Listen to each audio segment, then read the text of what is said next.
नारी पौन पर पड़े भारी, कॉमेडियन के सुपरस्टार कहे जाने वाले मनी मिराज। तो दोस्तों मैं बात कर रहा हूँ वेलकम फिल्म के बारे में, जो रिलीज हो चुका है और पहले ही दिन धमाल मचा दी इस फिल्म ने। दोस्तों सबसे पहले मेरे चैनल पे अगर नए हैं तो मेरे चैनल को सब्सक्राइब कर बेल आइकन को दबा दें, ताकि सबसे पहले इस तरह का वीडियो आप तक पहुंचे। और इस फिल्म में धनुआ, नुन्नू भाई और शशि यादव और बंटी, यही सब मतलब जितना लोग हैं देखने को मिलेंगे, कुछ लोग भी नहीं मिलेंगे।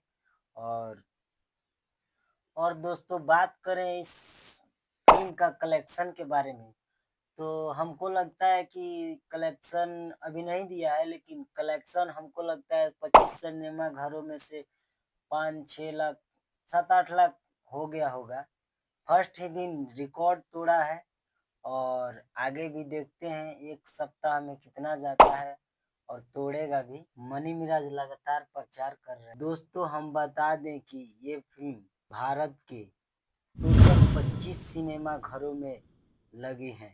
सभी सिनेमा घरों में काफी भीड़ देखने को मिल रही है और लोग बोल रहे हैं कि बहुत ही बढ़िया मूवी है। लग रहा है कि सब स्टार का रिकॉर्ड टूटेगा।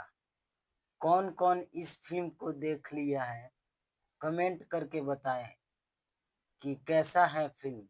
मिलते हैं अगले वीडियो में।